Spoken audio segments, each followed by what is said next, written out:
Située sur la commune de Consac, près de Jonzac, cette entreprise familiale élève des poissons d'ornement, des crevettes d'eau douce et cultive la spiruline. La famille Depoix propose un circuit de visite autour du cycle de l'eau, ressource clé pour la spiruline.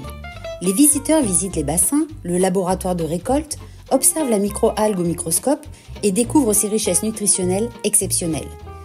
Après une dégustation, la visite se termine par la découverte du circuit d'épuration de l'eau par lagunage, qui permet de produire des planctons qui nourriront les larves de poissons et de crevettes. La boucle est bouclée.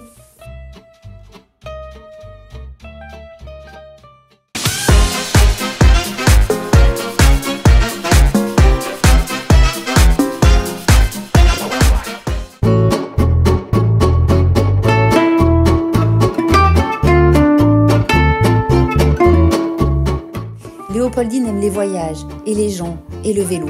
C'est d'ailleurs pour ça qu'on l'appelle Vélopoldine. En 2021, elle s'était lancée pour un Tour de France à vélo en solo et en totale autonomie. Après 83 jours et 4000 km de découvertes, de bonheur, de galères aussi, elle a partagé son aventure dans une BD et en animant des conférences. En juin 2023, elle a concrétisé un projet qui lui tenait à cœur. Un café vélo itinérant sur La Rochelle et ses environs. Son vélo Longtail électrique tracte une carriole de 140 kg qu'elle a elle-même customisée en bois de réemploi avec l'atelier Cyclab. Et la voilà repartie. Elle se déplace lors d'événements, de festivals, dans les quartiers ou les entreprises pour proposer ses services de réparation de vélos, des ateliers d'autoréparation, des produits dérivés en pièces de vélo de réemploi et un café-épicerie qui propose des produits locaux. Et comme on ne se refait pas, elle partage son expérience et ses convictions profondes lors de conférences de sensibilisation sur le voyage à vélo, les pistes cyclables et le slow tourisme.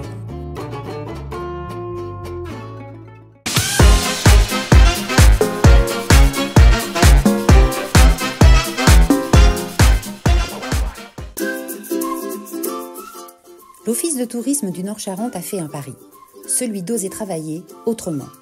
Ce changement d'organisation est fondé sur la qualité de vie au travail et les pratiques d'intelligence collective. Comment ? En permettant aux salariés de s'exprimer, d'être intégrés à la prise de décision, de concilier vie personnelle et professionnelle, en encourageant la prise d'initiative, le développement des compétences et en créant une ambiance conviviale basée sur la coopération et l'entraide. Et ça marche ! La mise en œuvre de ce management humaniste et participatif permet un engagement croissant de l'équipe, une créativité plus développée, une meilleure communication interne, une plus grande réactivité et une organisation plus stable. Cette nouvelle organisation poursuit un objectif, que chacun se sente bien en travaillant afin d'être le plus efficient possible dans l'accomplissement de ses missions.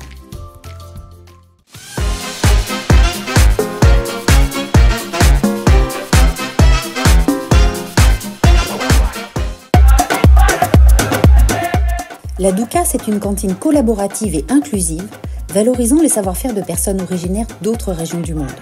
C'est un espace de rencontre et de découverte culinaire et culturelle ouvert à toutes et à tous, que ce soit pour cuisiner ou pour déjeuner.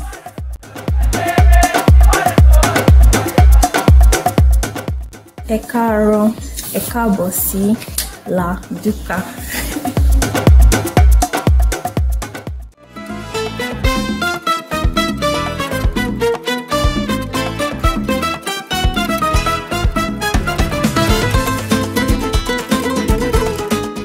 Le pass saisonnier créé par l'Office de tourisme de l'île d'Oléron et du bassin de Marennes offre aux travailleurs saisonniers la gratuité dans les sites de visite du territoire et des réductions auprès de nombreux partenaires comme les bars, les restaurants ou des activités. Ce dispositif permet de favoriser l'intégration des saisonniers et leur permet de mieux connaître les acteurs touristiques et donc de mieux les valoriser. Il est aussi un outil d'attractivité et de fidélisation des travailleurs estivaux à l'heure où les difficultés de recrutement sont de plus en plus croissantes. Cet outil, lancé en 2018, prend de l'ampleur chaque année. Il a enregistré un record en 2023 avec 1600 passes saisonniers distribués, soit plus d'un saisonnier sur deux.